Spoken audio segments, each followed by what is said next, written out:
ஓம் நம சிவாய. அடியார்களுக்கு சிவாய நமக. சிவருத்ராட்சம் இந்த சேனலை இப்போ தான் நீங்கள் முதன்முறையாக பார்க்குறீங்கன்னா சப்ஸ்கிரைப் பண்ணுங்கள், பக்கத்தில் இருக்க பெல் ஐக்கானை கிளிக் பண்ணுங்கள். நாம் நம்மளோட பதிவில் 63 நாயன்மார்களை பற்றி பார்த்துட்டு வரோம். இன்றைக்கி நம்ம பார்க்கக்கூடிய நாயனார் குலச்சிறையார். இவரை பற்றி தான் இந்த பதிவில் நம்ம பார்க்க போகிறோம். குலச்சிறையார் என்பவர் 63 நாயன்மார்களில் ஒருவராவார். சைவ சமயத்தவரால் பெரிதும் மதிக்கப்படக்கூடிய ஒருவர். பாண்டிய நாட்டில் மணமேற்குடி அப்படின்ற ஊரில் இவர் பிறந்திருக்கிறார். இவர் சிவனடியார்கள் மீது மிகுந்த பக்தியும் மரியாதையும் வைத்திருந்தார். ருத்ராட்சம் தரித்து திருநீறு பூசி வருபவர் யாராயினும் இன்முகத்தோடு காலில் விழுந்து வணங்கி குணம் கொண்டவராம். ஜாதி, மேல் ஜாதி, கீழ் ஜாதி, ஆண் பெண், பெரியவர் சிறியவர், நல்லவர் கெட்டவர் என்று வேறுபாடுலாம் பார்க்க மாட்டாராம். ருத்ராட்சம் திருநீர் இருந்தாலே போதுமா. அவர்களை இன்முகத்தோடு வரவேற்று பணிவிடைகளை செய்வாராம். உணவு படைத்து வழி அனுப்பி வைப்பாராம். இவருடைய பண்புகளை கேள்வியுற்ற பாண்டிய மன்னன் இவரை அழைச்சி அமைச்சர் பதவியில் அமர்த்தினாராம். பாண்டிய மன்னன் தன்னுடைய தெய்வத்தையே மறந்து சமண மதத்தை தழுவினாராம். இதனால் மக்களும் மன்னன் பின்னே செல்ல துணிந்தார்களாம். ஆனாலும் குலச்சிறையார் சைவத்தின் வழியே நின்றாராம். அரசனை மறுபடியும் சைவத்திற்கு வரவழைக்க வேணும் என எண்ணி சிவநெறியை விளக்கும் திருஞான சம்பந்தர் பாண்டிய நாட்டிற்கு அருகே திருமறைக்காட்டில் இருக்கிறார் அப்படின்னு செய்தியை கேள்வியுற்றாராம். அளவில்லா மகிழ்ச்சியும் அடைந்தாராம்.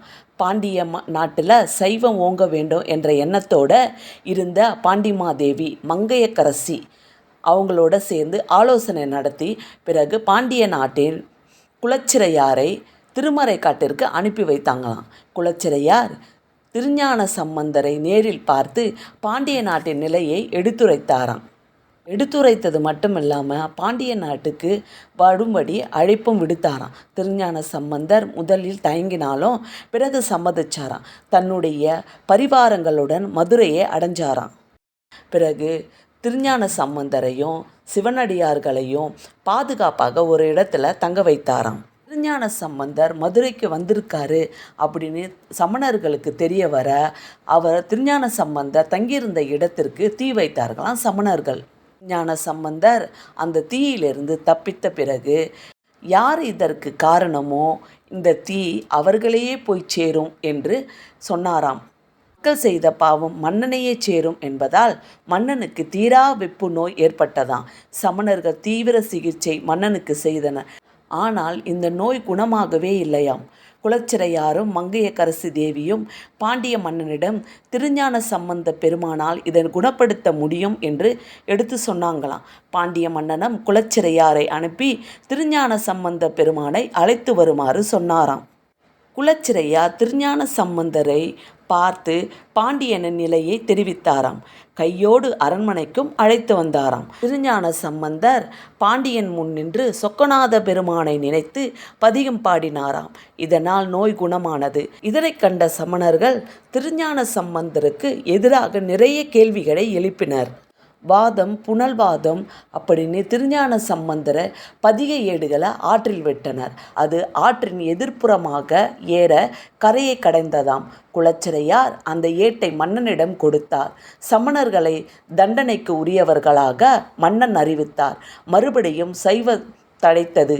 மன்னர் மதுரையில் உள்ள எல்லா ஆலயங்களுக்கும் பூஜைகள் நடைபெற்றது. திருஞான சம்பந்தரும் குலச்சிறையாரும் எல்லா ஆலயங்களுக்கும் சென்று தரிசனம் மேற்கொண்டனர். திருஞான சம்பந்தர் மதுரையை விட்டு புறப்படும் நேரம் வந்தது. குலச்சிறையாரும் நானும் தங்களுடன் வருகிறேன் என்று சொன்னாராம். சம்பந்தர் நீங்கள் மதுரையிலே இருந்து சிவதொண்டு செய்து வேண்டும் என்று கூறினாராம். அதன்படியே குலச்சிறையாரும் மதுரையிலே இருந்து சிவனுக்கும் சிவனடியார்களுக்கும் சேவைகள் செய்து வந்தாராம்.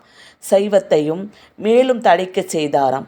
உலகில் அனைத்து இடங்களிலும் சைவம் தழைக்க தொண்டுகள் புரிந்தாராம். இறுதியில் சிவனின் பாத கமலத்தில் ஐக்கியமாகி இறைவன் அருளை பெற்று முக்தியும் அடைந்தாராம்.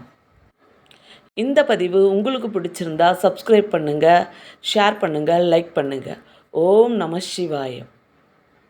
திருச்சிற்றம்பலம். நன்றி, வணக்கம்.